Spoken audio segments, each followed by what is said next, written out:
Hello students,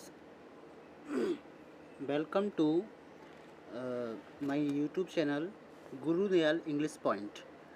तो आज हम यूपी बोर्ड की 10th क्लास के सिलेबस में जो पोएम है, चौथी पोएम, उसे लेकर के हाजिर हैं।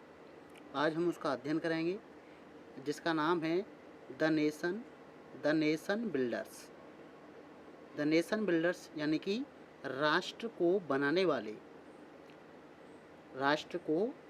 वाले, यानी कि एक देश को बनाने वाले। तो देखिए स्टूडेंट्स, ये कंपोज की गई है R.W. इमर्सन द्वारा। R.W. इमर्सन, जिनका पूरा नाम देखो यहाँ पे लिखा हुआ है, राल्फ वाल्डो इमर्सन, जिनका लाइफ स्पैन है 1803 से लेकर के 1822 तक।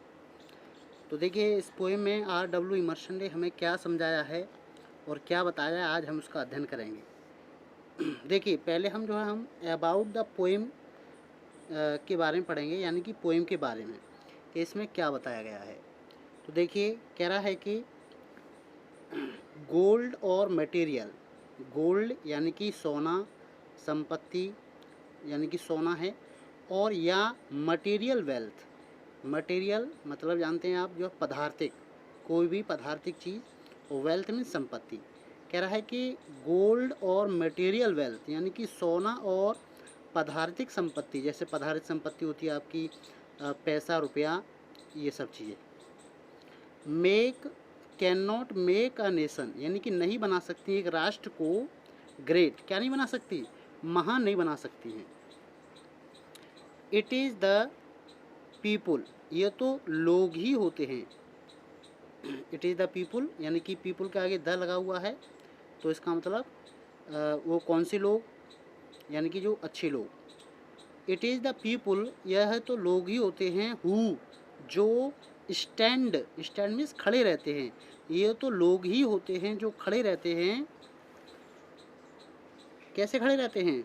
फॉर्मली में दृढ़तापूर्वक, एंड सफ़र में से कष्ट झेलना, हीरोइकली में होता है वीरतापूर्वक, यानी कि वो लोग ही एक राष्ट्र को महान बना सकते हैं जो दृढ़ता से या कष्ट झेल करके अच्छी तरह से, सफ़र में होता है कष्ट झेलना, और हीरोइकली में होता है वीरतापूर्वक, यानी कि जो लोग वीरतापूर्वक कष्ट झेलते हैं और दृढ़ता से खड़े रहते हैं, दैट मेक, वही लोग बनाते हैं, अ नेशन, एक राष्ट्र को, ग्रेट मीन्स महान, एंड पावरफुल, और शक्तिशाली, यानी कि वही लोग एक देश को, एक राष्ट्र को महान और शक्तिशाली बना सकते हैं।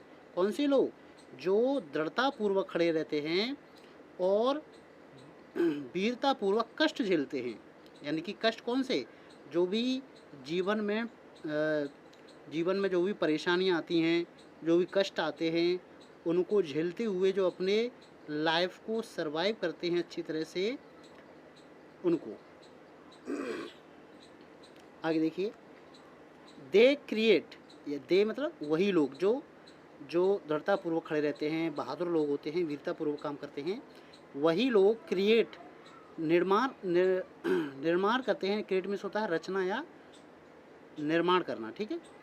वही लोग निर्माण करते हैं या रचना करते हैं, द रियल, किसकी?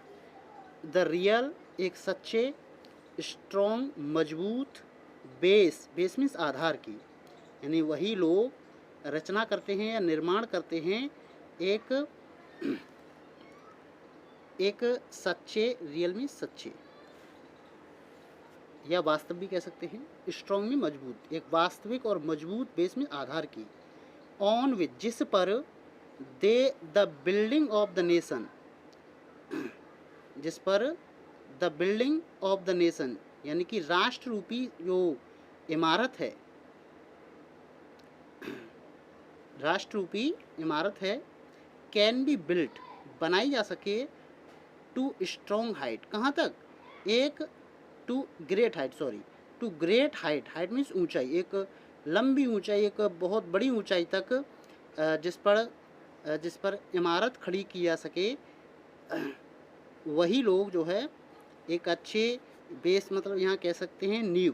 कहने का मतलब हमारे पोएट ने जो राष्ट्र को एक बिल्डिंग से कंपैरिजन किया है, यानी कि कोई इमारत जिसका कहने का मतलब है कोई इमारत है और जिसकी नींव जितनी मजबूत होगी उतनी हम उसके ऊपर एक अच्छी इमारत खड़ी कर सकते हैं। तो यही इसका मतलब है अबाउट द पोएम का। ठीक है स्टूडेंट्स, अब देखिए यहाँ हम इसमें 2 स्टेंजा हैं देखिए, और प्रत्येक स्टेंजा का लाइन वाइज हम जो है एक्सप्लेनेशन करेंगे हिंदी में। तो देखिए ये पोएम भले ही छोटी है, लेकिन इसका जो भाव है, इसका जो सेंट्रल आइडिया है, वो बहुत ही समझने पूर्व है और कुछ सीख देने वाला है। तो समझिए ज़रा। देखिए कह रहा है कि not gold, not gold, gold मतलब वही सोना संपत्ति, जो भी हम फिजिकल चीज़ें होती हैं, मटेरियल चीज़ें होती हैं, उन्हीं कह रहा है। ठीक है, कह रहा है कि नॉट गोल्ड, ना सोना, बट सिर्फ, बट केवल, ओनली मैन। कह रहा है कि नॉट गोल्ड, सोना नहीं, संपत्ति नहीं, बट लेकिन ओनली, सिर्फ मैन। मैन देखिए MEN है, तो मैन का मतलब, इसका मतलब है प्लूरल, मतलब प्लूरल है मैन आदमी, और MAN होता है वो सिंगुलर होता है। ठीक है स्टूडेंट्स, तो कह रहा है कि नॉट गोल्ड, सोना नहीं, संपत्ति नहीं, लेकिन सिर्फ आदमी ही, नागरिक ही कैन मेक, बना सकते हैं अ पीपुल। अ पीपुल यहाँ पे देखिए स्टूडेंट कुछ मीनिंग हिडन है और कुछ का मीनिंग दूसरा भी है। तो यहाँ पीपुल का मतलब लोग नहीं है, बल्कि एक राष्ट्र है। पीपुल का आगे ए लगा हुआ है, मतलब इसका राष्ट्र यानी कि नेशन। ग्रेट एंड स्ट्रॉन्ग, यानी कि सोना नहीं, लेकिन सिर्फ आदमी ही कैन मेक, बना सकते हैं एक राष्ट्र को ग्रेट, महान, एंड स्ट्रॉन्ग, और मजबूत। कहने का मतलब एक राष्ट्र में, एक देश में सोना संपत्ति कितनी हो उससे फ़र्क नहीं पड़ता है, बल्कि उसमें लोग अच्छे होने चाहिए, क्योंकि लोग ही राष्ट्र को, देश को ऊंचाइयों पर सफलता की तरफ ले जाते हैं, ना कि संपत्ति। आगे देखिए, मैन हु, वह लोग जो, हु का मतलब यहाँ पे जो, यानी कि वह लोग जो फॉर ट्रुथ, सच्चाई के लिए, फॉर मतलब के लिए, ट्रुथ में सच्चाई, यानी कि जो लोग सच्चाई के लिए, एंड ऑनर्स सेक, देखिए यहाँ पे ऑनर के आगे अपस्ट्रोफी एस लगा के सेक लगा हुआ है, उसका भी मतलब के लिए ही होता है। ठीक है स्टूडेंट, तो इसमें कन्फ्यूजन ना हो, सेक का भी मतलब के लिए। तो दोबारा समझिए, मैन हु, वह लोग जो सच्चाई के लिए, एंड ऑनर्स, ऑनर मतलब सम्मान, और सम्मान के लिए, स्टैंड फास्ट, स्टैंड मीन्स खड़े रहना, फास्ट में दृढ़तापूर्वक, जो दृढ़तापूर्वक खड़े रहते हैं, एंड सफ़र लॉन्ग, और लॉन्ग मीन्स लंबे समय तक, और सफ़र मीन्स कष्ट झेलना, और जो लंबे समय तक कष्ट झेलते हैं, वही लोग क्या करते हैं, वही लोग राष्ट्र को मजबूत और महान बनाते हैं। कहने का मतलब ये है इसमें। ठीक है स्टूडेंट्स, आगे देखिए दूसरा स्टैंजा है, ब्रेव मैन, यानी कि जो बहादुर लोग होते हैं, हु वर्क, जो कार्य करते हैं, बहादुर लोग क्या करते हैं, कार्य करते हैं, वाइल, जबकि, वाइल का मतलब जबकि, जबकि अदर्स स्लीप, जबकि दूसरे लोग क्या करते हैं, अदर्स मतलब दूसरे लोग, जबकि दूसरे लोग क्या करते हैं, स्लीप, सोते रहते हैं। बहादुर लोग क्या करते हैं, कार्य करते हैं, जबकि दूसरे लोग क्या करते हैं, सोते हैं। मतलब दूसरे लोग कौन से, जो जीवन की कठिनाइयों से जो है डरते हैं, जीवन की कठिनाइयों को झेल नहीं पाते हैं, और उनकी कठिनाइयों को जो है सामना नहीं कर पाते हैं, और उसी लिए कहा है। तो वो आइडल लोग होते हैं, आलसी लोग होते हैं, कायर लोग होते हैं, तो वो सोते रहते हैं, जबकि बहादुर लोग क्या करते हैं, कार्य करते हैं। हु डेयर, मतलब जो लोग, डेयर मतलब साहस करना, कि जो लोग साहस करते हैं, किसका साथ करते हैं। देखिए कुछ मीनिंग हिडन है इसमें, लाइन को पूरा करने के लिए मैं बता दे रहा हूँ आपको। यानी कि जो लोग साहस करते हैं, किसका, कठिनाइयों को, जो भी कठिनाइयाँ आती हैं जीवन में, उनका सामना करने का साहस करते हैं, वही लोग राष्ट्र को कहाँ ले जाते हैं? ऊंचाइयों तक ले जाते हैं, सफलता की तरफ ले जाते हैं, महानता की तरफ ले जाते हैं।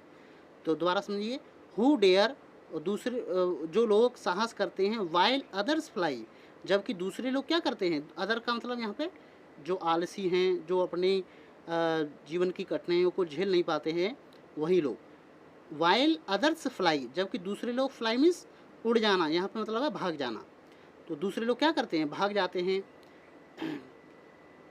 2 लाइन देखिए, अब आगे देखिए तीसरी लाइन, दे बिल्ड, दे मतलब कौन से लोग? जो बहादुर हैं, जो अपनी जीवन की कठिनाइयों को वीरता पूर्वक जो है सामना करते हैं, सच्चाई के साथ, सम्मान के साथ, दृढ़ता के साथ, वही लोग। दे बिल्ड, वही लोग, बिल्ड मीन्स बनाते हैं, अ नेशंस पिलर्स, नेशन राष्ट्र के खम्भों को, डीप, डीप मीन्स गहरा। कहने का मतलब मैंने आपको पहले बताया था अबाउट द पोएम में कि एक राष्ट्र को एक इमारत से कंपैरिजन किया है, तो वही बताया है कि वही लोग बनाते हैं राष्ट्र के खम्भों को, डीप यानी गहरा बनाते हैं। कहने का मतलब कोई इमारत है जिसकी नींव जितनी गहरी होगी, जितनी मजबूत होगी, उतना ही हम जो है ऊपर उस पर इमारत खड़ी कर सकते हैं। तो वही बता रहा है कि they build a nation pillars, के वे लोग राष्ट्र के खम्भों को गहरा बनाते हैं, एंड लिफ्ट, और उठाते हैं, दैम, दैम मीन्स राष्ट्र को, ठीक है, राष्ट्र को यानी कि खम्भों को, यानी कि वही लोग उठाते हैं, ऊंचा उठाते हैं, लिफ्ट में उठाना, टू द स्काई, उस राष्ट्र को, उस खम्भों को, राष्ट्र रूपी खम्भों को कहाँ ले जाते हैं? टू द स्काई, आसमान की तरफ, यानी कि ऊंचाइयों, सफलता की तरफ, प्रगति की तरफ।